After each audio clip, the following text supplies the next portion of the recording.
नमस्कार दोस्तों, आप सभी का आपके अपने YouTube चैनल प्रीत क्लासेस में बहुत बहुत स्वागत है।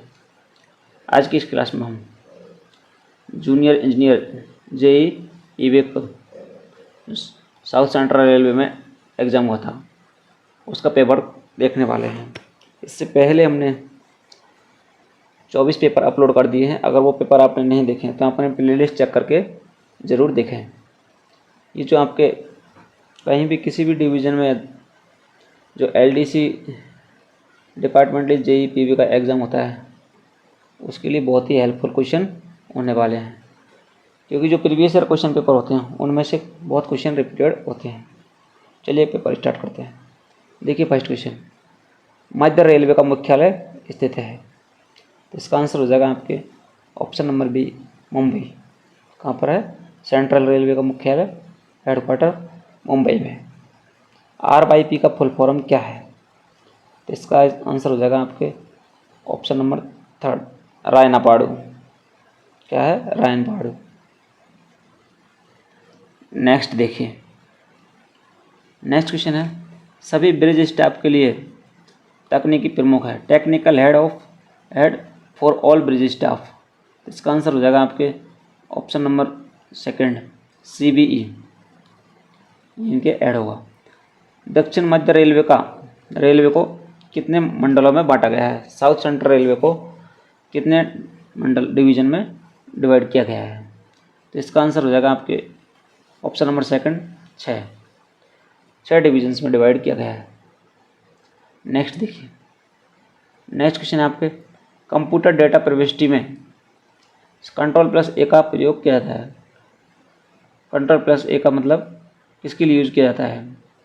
तो इसका आंसर हो जाएगा आपके select all, highlight all, option number A इसका राइट आंसर होगा। भारत की राजधानी, आप सभी को कमेंट करके आंसर बताना है। नेक्स्ट देखिए, RDSO का फुल फॉर्म क्या होगा? तो इसका आंसर हो जाएगा आपके option number third, research design and specification organisation, अनुसंधान डिज़ाइन और विशिष्टता संगठन। नेक्स्ट देखिए, सभी ट्रैक डेटा डैश में दर्ज किया जाता है। ट्रैक का जो डेटा है वो किस में दर्ज किया जाता है, किस में एंट्री की जाती है?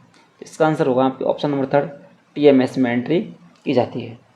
नेक्स्ट देखिए, IRSC का पूर्ण रूप क्या होगा? तो इसका आंसर हो जाएगा आपके Indian railway service of engineering, इंजीनियरों की भारतीय रेलवे सेवा, IRSC। MI से तात्पर्य किस प्रकार की मिट्टी से है? MI जो सॉइल होती है वो किस प्रकार की मिट्टी से है? तो इसका आंसर हो जाएगा मीडियम प्लास्टिसिटी सिल्ट, मध्यम प्लास्टिसिटी सिल्ट्स इससे है। नेक्स्ट देखिए, CH निम्नलिखित में से किस मिट्टी को संदर्भित करता है? CH, इसका आंसर हो जाएगा आपके option number second, high plasticity clay, high plasticity clay, उच्च प्लास्टिसिटी मिट्टी। SP निम्न में से किस मिट्टी से संदर्भित है? तो इसका आंसर होगा आपके ऑप्शन नंबर आपके खराब ग्रेड वाली रेत, पुअरली ग्रेडेड सैंड, ये हो जाएगा आपके ऑप्शन नंबर A, 1। मृदा द्रव्यमान एक डैश चरण प्रणाली है, a soil mass as a dash phase system. इसका आंसर हो जाएगा आपके ऑप्शन नंबर 1, 3 फेज की ये प्रोसेस है, 3 फेज सिस्टम, 3 फेज सिस्टम है। नेक्स्ट देखिए, आपके 0.02002 mm डैश मिट्टी के कणों को न्यूनतम आकार है। तो गाद मिट्टी जो है, सिल्ट जो होती है, उसके कणों का आकार है। नेक्स्ट देखिए, एक ही आकार के कणों वाली मिट्टी को क्या कहा जाता है? तो इसको कहा जाता है यूनिफॉर्मली ग्रेडेड, समान रूप से वर्गीकृत। मिट्टी का बहुगुण जो पानी को रिसने से देता है क्या कहलाता है?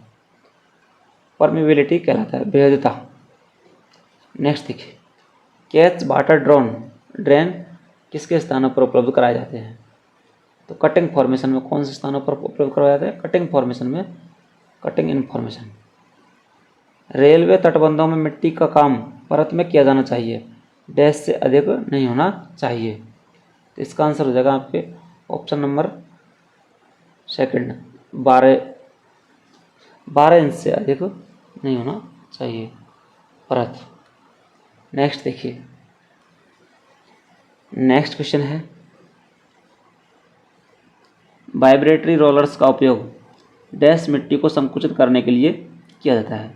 यानी जो मोटे दाने वाली मिट्टी होती है, कोर्स ग्रेनाइट सॉइल्स जो होती है, उसको कॉम्पैक्ट करने के लिए इसका यूज किया जाता है।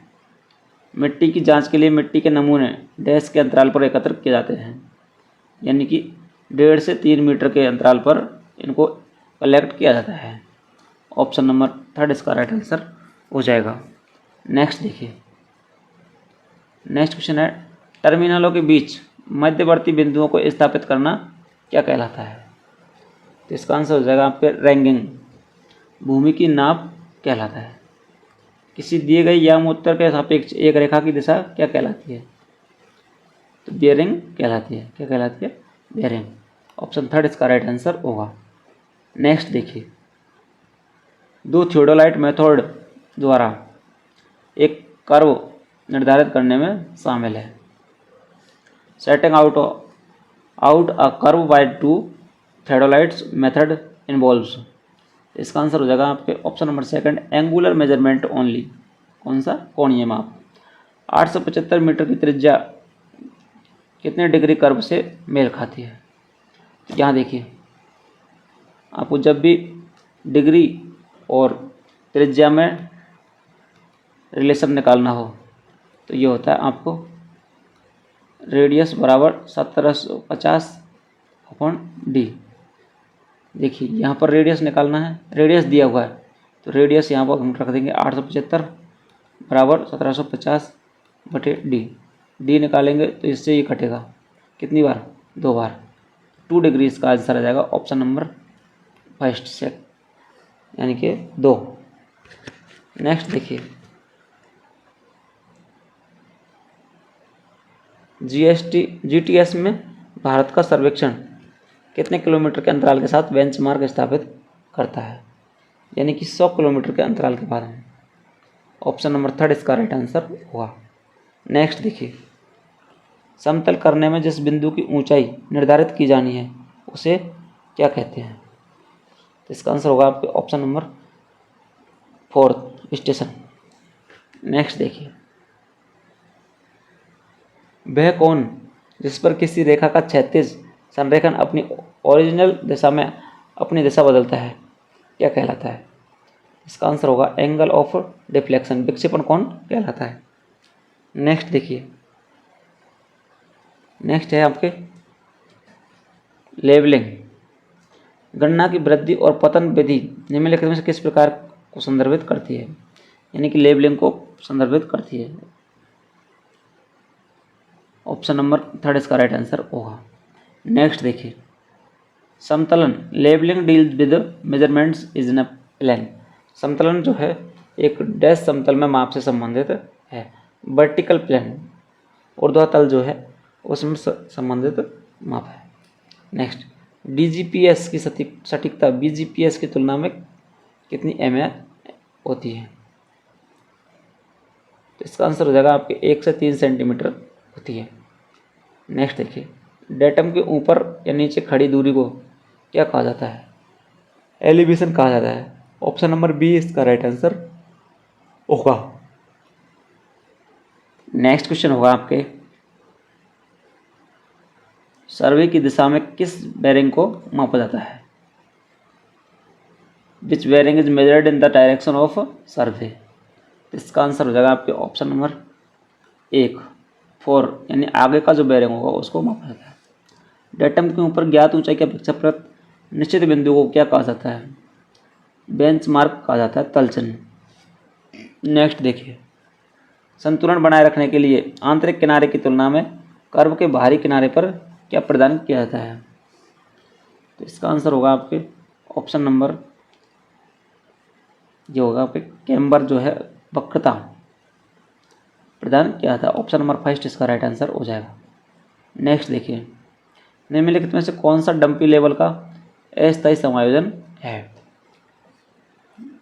Setting up labelling, elimination of parallax, लंबन का उन्मूलन, ऑल द अबव, यानी सभी जो हैं डंपी लेवल के अस्थायी समायोजन है। नेक्स्ट देखिए, भारतीय रेलवे पर अनुमत क्षैतिज वक्रता को सीमित करना है, यानी इसका आंसर हो जाएगा आपके 175 metre. Limited horizontal curvature permitted in Indian railway 175 metre. भारतीय रेलवे पर अनुमत अधिकतम लंबवत वक्रता समूह ए बीजी ट्रैक पर कितने मीटर है, तो ये हो जाएगा आपके 4000 मीटर। नेक्स्ट देखिए, a curve of radius 1750 metre त्रिज्या के लिए एक कर्व में कितने mm का एक छंद होता है, इसका आंसर हो जाएगा आपके ऑप्शन नंबर फर्स्ट 29 mm का एक क्या होता है, छंद होता है, बरसाइन। नेक्स्ट देखिए, प्रदान किए गए सुख भोग वक्र को, या फिर इसको ऐसे कह सकते हैं अपने इंग्लिश में, an easement curve provided as known as, किसके रूप में जाना जाता है, तो ट्रांजिशन कर्व के रूप में जाना जाता है। नेक्स्ट देखिए, एक ट्रांजिशन कर्व को जो है शुरुआत सुपर एलिवेशन है, बिगनिंग ऑफ ट्रांजिशन कर्व, इसका आंसर हो जाएगा 0। नेक्स्ट देखिए, भारतीय रेलवे पर पॉइंट एंड क्रॉसिंग में टर्न आउट हिस्से को मापने के लिए अपनाई गई कॉर्ड लेंथ कितने मीटर होती है, 6 मीटर की होती है। नेक्स्ट क्वेश्चन है आपकी, भारतीय रेलवे में घुमावदार रेल और चक्र रेल के बीच की स्पष्ट दूरी कितनी होगी, इसका आंसर हो जाएगा आपके ऑप्शन नंबर सेकंड 44 mm, कितनी हो जाएगी 44 mm। नेक्स्ट देखिए, भारतीय रेल पर अपनाया गया संक्रमण कर्व का आकार जो है वो कितना है, कैसा होता है, क्यूबिक परबोला, घन परवलय होता है। नेक्स्ट देखिए, भारतीय रेलवे पर अनुमत कैंट की कमी के परिवर्तन की अधिकतम दर कितने mm/s होती है, maximum rate of change the cant and cant deficiency permitted on the Indian railways dash mm/s, इसका आंसर हो जाएगा आपके ऑप्शन नंबर थर्ड 55 mm, कितनी होगी 55 mm। नेक्स्ट देखिए, नेक्स्ट है आपके 30.5 मीटर जीवा द्वारा केंद्र पर बनाया गया कोण डैश डिग्री के बराबर होता है, इसका आंसर हो जाएगा आपके 1 डिग्री के बराबर होता है। नेक्स्ट देखिए, 350 मीटर त्रिज्या के कर्व के लिए वक्रता की डिग्री कितनी है, 1750 में आप भाग दे दीजिए कितने का, 350 का, कितना जाएगा 35 पंजे 175, तो कितनी डिग्री हो जाएगी इसकी 5 डिग्री, या हम यूँ कह सकते हैं 5 डिग्री की त्रिज्या जो होगी वो रेडियस वो कितनी होगी 350 मीटर। नेक्स्ट देखिए, संक्रमण कर्व जो है एक कर्व है जिसमें क्या होता है, यानी कि बेरिंग बरसाइन होती है, ऑप्शन नंबर फर्स्ट इसका राइट आंसर हो जाएगा। एक वृत्ताकार कर्व में सर्कुलर कर्व जो है पोर्शन, उसमें डैश को स्थिर रखा जाता है, किसको मेंटेन कांस्टेंट रखा जाता है, यानी कि इसका ऑल बरसाइन को, सुपर एलिवेशन को, रेडियस को, सभी को जो है कांस्टेंट रखा जाता है। नेक्स्ट देखिए, डिग्री और कर्व के बीच का संबंध है, तो इसका आंसर हो जाएगा आपके ऑप्शन नंबर डी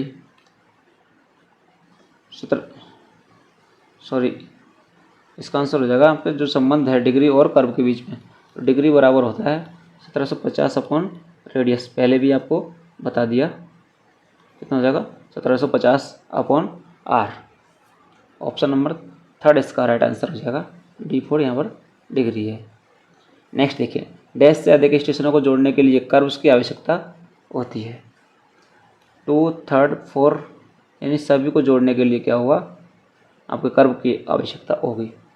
नेक्स्ट देखिए, एक रेल सेवक एक वर्ष में औसत वेतन पर मैक्सिमम जो है कितने दिन की छुट्टियों का नकदीकरण कर सकता है एक वर्ष में, इसका आंसर हो जाएगा आपके ऑप्शन नंबर, यानी कि 10 छुट्टियों का जो है नकदीकरण कर सकता है। एक महिला रेल सेवक को 180 दिनों का मातृत्व अवकाश दिया जा सकता है, बशर्ते कि वे बच्चे कितने होने चाहिए, उनके बच्चे यानी कि 2 बच्चों से अधिक नहीं होने चाहिए। उनके बच्चे जो हैं 2 होने चाहिए। तो उनके मैक्सिमम कितने बच्चे होने चाहिए? 2 बच्चे, 2 से अधिक नहीं होने चाहिए। तो आपको बताना है यहाँ पर कि जो पैटर्निटी लीव होती है, मातृत्व अवकाश तो हो गया कितने दिन का? 180 दिन का। मातृत्व अवकाश हो गया आपका 180 डेज। लेकिन यहाँ पर पितृत्व अवकाश जो होगा, जिसको आप पैटर्निटी लीव बोलेंगे,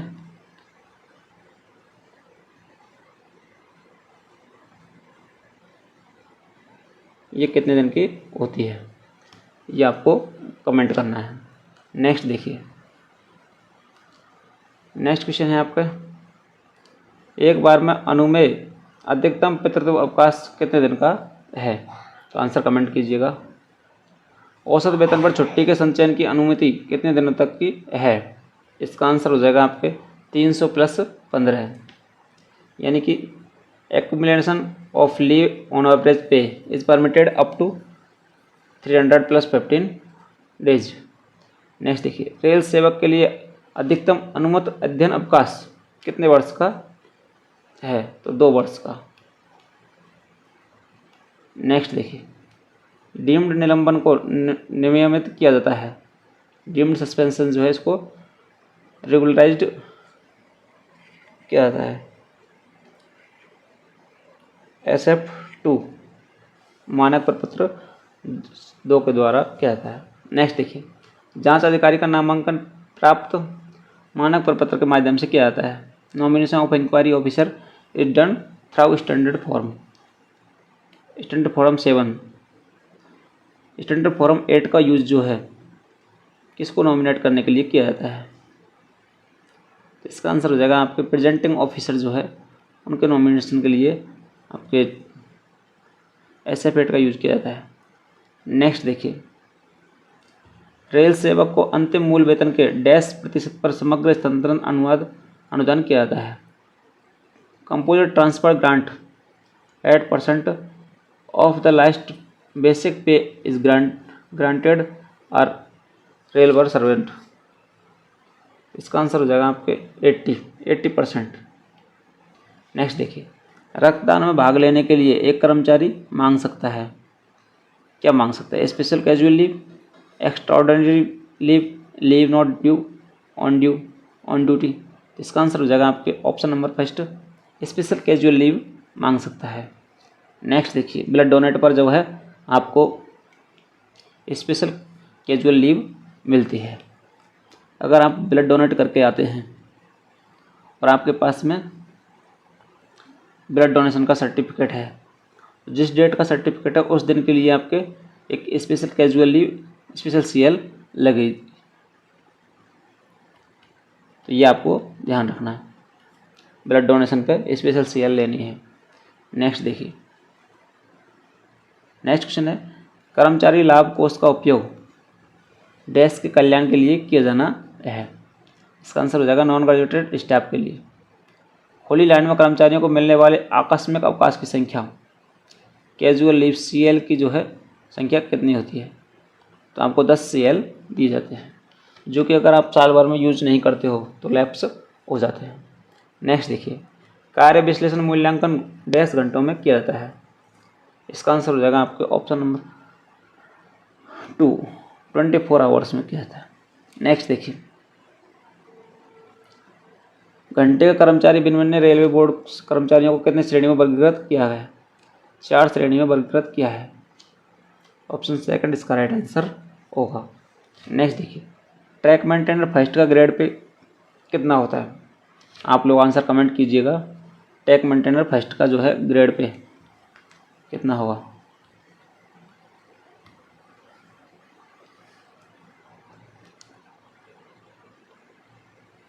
नेक्स्ट देखिए, सेवा के डैश वर्ष पूर्ण होने पर एक कर्मचारी को सेवानिवृत्ति पेंशन का भुगतान किया जाता है।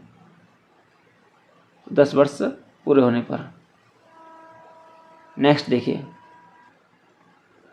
नेक्स्ट क्वेश्चन है आपके पास, PTO में शामिल किए जा सकने वाले आश्रितों की अधिकतम संख्या कितनी है? इसका आंसर होगा आपके 2। नेक्स्ट देखिए, पेंशन का अधिकतम प्रतिशत जिसे परिवर्तित किया जा सकता है 40%।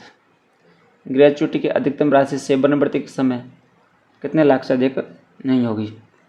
20 लाख से अधिक नहीं होगी, जबकि अभी बढ़ गई है। कितनी हो गई है? 25 लाख। नेक्स्ट देखिए, पीटीओ की वैधता जो है कितने महीने की है? 5 महीने की।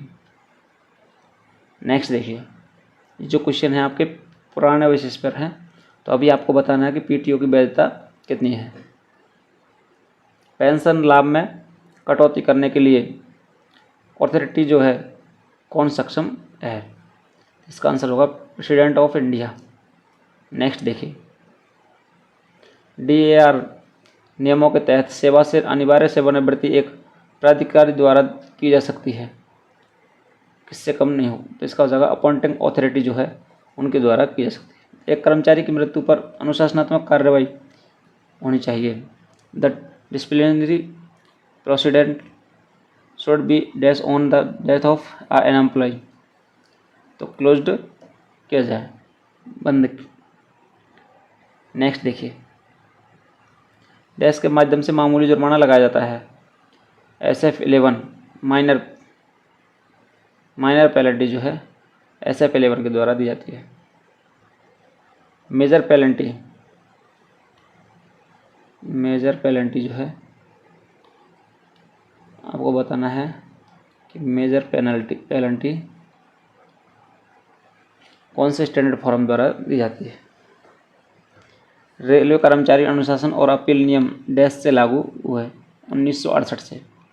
आधे औसत वेतन पर छुट्टी की राशि जो एक बार में ली जा सकती है डैश महीने 24 महीने। नेक्स्ट देखिए, CCL में न्यूनतम दिनों की संख्या का लाभ उठाया जा सकता है 5। नेक्स्ट, प्रतिपूरक आराम का लाभ कितने दिनों में लेना होगा? कंपल्सरी रेस्ट 30 दिनों के अंदर अंदर। नेक्स्ट देखिए, अपराधी कर्मचारी द्वारा बचाव का विवरण डैश दिन में प्रस्तुत किया जाना है।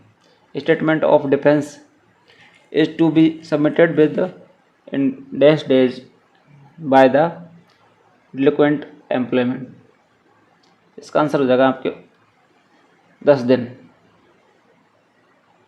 नेक्स्ट देखिए, वेतन भुगतान अधिनियम के अनुसार वेतन अवधि डैश दिनों तक सीमित है 30। तैयार और प्राकृतिक जमीन के बीच उपयुक्त गुणवत्ता की उधार मिट्टी द्वारा निर्मित रेलवे तटबंध के हिस्से को क्या कहा जाता है? सब ग्रेड कहा जाता है। नेक्स्ट देखिए, फॉर्मेशन के निर्माण के लिए सामान्य रूप से बिछाई जाने वाली है, इसका आंसर हो जाएगा डिस्प्रेसिव सॉइल, फैलने वाली मिट्टी।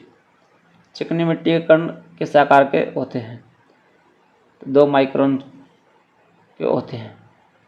उपमृदा स्तर कतरनी विफल हो सकता है, इसका क्या कारण है? इसका आंसर हो जाएगा स्लिप, फिसलना।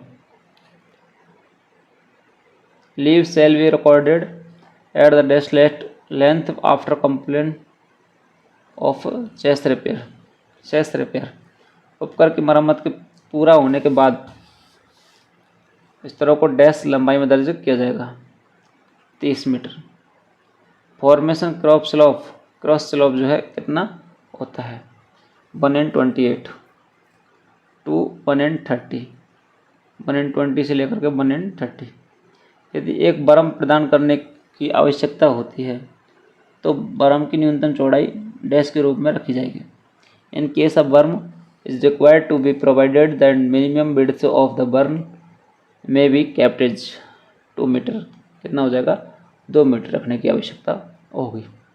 नेक्स्ट, नए निर्माण कार्यों में उचित जल निकासी और ट्रेस गुजरने को सुनिश्चित करने के लिए ग्राउंड स्तर से ऊपर तटबंध की न्यूनतम ऊंचाई डैश से कम नहीं होनी चाहिए। इसका आंसर होगा 1 metre of HFL whichever is higher, यानी 1 मीटर या HFL जो भी अधिक हो।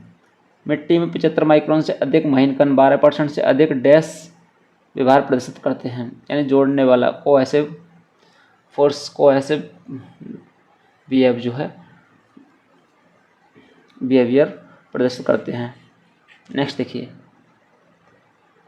Layer of the course of grade and गिट्टी के बीच गठन की फॉर्मेशन की पूरी चौड़ाई पर प्रदान की गई डिजाइन की मोटाई के मोटे दानेदार सामग्री को परत को क्या कहा जाता है? तो ब्लैंकेट कहा जाता है। क्या कहा जाता है? ब्लैंकेट। एक विभागीय स्टॉक सत्यापन के लिए इस तरह से किया जाना चाहिए कि प्रत्येक अधीनस्थ के तहत स्टॉक का लगभग डैश हर महीने वास्तविक गणना द्वारा सत्यापित किया जाता है। 1/6। ऑप्शन नंबर फर्स्ट इसका राइट आंसर होगा। जो स्टॉक किसी विशिष्ट कार्य के लिए प्राप्त किए जाते हैं उन्हें डैश कहा जाता है। साइट पर सामग्री, मटेरियल एट साइट। नेक्स्ट देखिए, ओपन लाइन स्टॉक में प्रत्येक डैश में कम से कम एक बार विभागीय रूप से सत्यापित किया जाता है। 6 मंथ।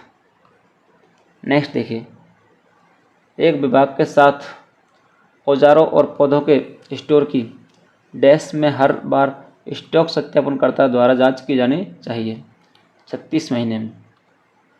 नेक्स्ट, स्टोर डिपो में स्टोर लौटने वाले अधिकारी को डैश पूर्तियों में डैश सलाह नोट तैयार करना चाहिए। इसका आंसर होगा आपके DS 8 एंड 6 कॉपीज।